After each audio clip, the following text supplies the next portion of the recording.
Hello guys, morning. So eto, mga grinder nito na fully damaged na ng baha.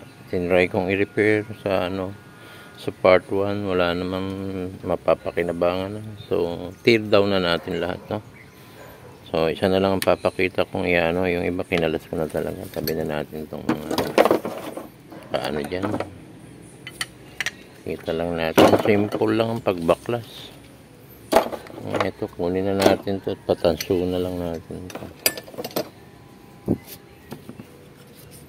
Yan, pag ganyan talagang tinatanso mo yan, kunin, malaki yan, mahalang tanso.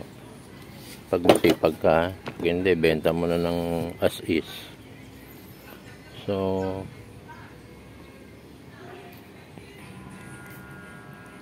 So guys, simple lang ang pag na ito, dalawang tornilyo dito. Ito, yung iba natanggal na, no? Demo ko na lang yan. Bilis, tanggalin to. Pinutol ko na rin itong pinaka main. Kasi tear down ko na ito, yan. Nandito lang yan, putol. And then, tanggal to. Yung brush, dahil pag hinatak to, sasabit yung yung armature, saka yung pinaka-slot niya. Yan lang yan, simple lang yung pag-tear down yan. Mas madali manira kaysa bumuo. Yan. At tanggalin to kasi sasabit yung pinaka niya, commutator. Yan, then eto natanggal na rin, ha. Halos kasi natanggal ko na lahat to. Yan. 4 na tornilyo, 4 din dito. 1, 2, 3, 4. Eto meron ko dito.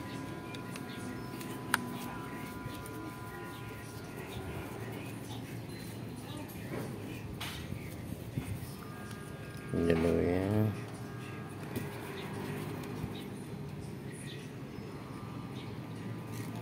Isa lang pala. So yan. So yung unang dinemo ko lang to, yung unang hugot ko maskip to kasi kinalawang siya. Yan. And then sunod yung paglabas na ito. Mayroon dalawang tornilyo dito. So pag dito, itong ingatan nyo kasi pag ito may kalawang na, kadalasan bumibilog. Napakahirap tanggalin pag bumilog. Bago mo ma-recover, maitaas i-drill mo pa uli. Kung hindi tear down to, talagang iingatan mo. Ito tear down lang naman talaga. Pwede na sirain kahit yung buong kaha. Pero kung in the process of repair ka sa customer, ito lagi ingatan. Pag bumilog, mahirap malalim. Dahil ang haba ng tornilyo niyan Tapos nakadikit pa. Minsan mahirap.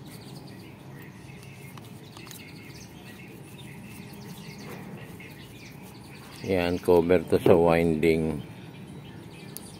At may cover sa winding kasi etong pinaka na ito, pumapasok yung buhangin dyan yung iba nilalapag, lalo na pag sa construction nilalapag dito. Yan, pag nilapag yan may kasamang buhangin, either tatama sa winding or tatama dun sa pinaka armature dito. Iikot yung mga buhangin, magagasgas yung winding, tatama. Kadalasan ganon. So yun, meron akong isang model na jackhammer.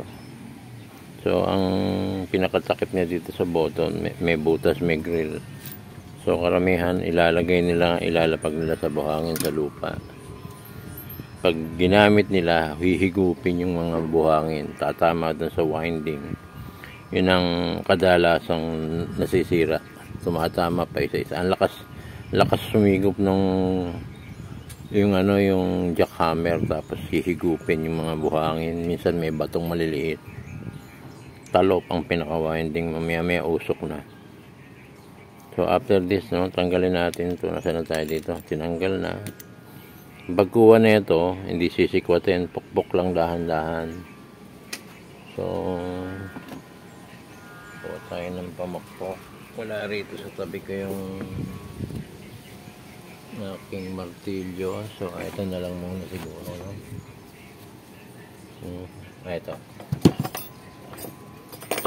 Ito mabigat-bigat. So pukpukin lang to para tumaas tong motor, no? Yung motor yan. Yung motor winding yan. Yan, no? Aangat na siya, oh. Kita nyo guys, umangat na, oh.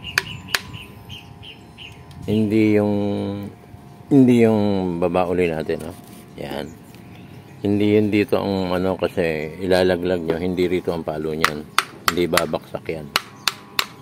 Aangat yan, papasok. Ayan, oh, hindi siya, ano. Yan. Wala, hindi siya. Aangat. Ngayon pag dito, aangat yan palabas. Yan, ilang palo lang, ha. Yun. So, pag nagre-repair kayo, yung for repair, no, dito, tinitirahin sa may pinaka, ano, wag dito sa, ano, kasi dito sa may tornilyuhan, matibay yan, eh. Yan, oh. Ayan, guys, simple lang, oh. So, pinutol ko na yun dito, no. Ito, puputulin muna ito kasi hindi lalabas sa sabit. That's all. Ganun lang, guys. Okay na. Tapos na lahat ng tear down natin within how many minutes or seconds. So guys, thank you for viewing and please subscribe, no. Dami pa naman tayong ano, yung mga grinder na madami na yung grinder na pinagawa sa akin na pag ang sinabi ko armature na, ayaw na, iniiwanan na. Yung iba naman kinukuha. Pero kadalasan ayaw na kasi mahal ang armature, eh. Mga ilan ng mga nandito kung mga branded pa, Makita, Boss. So guys, thank you for viewing and please subscribe. Bye bye.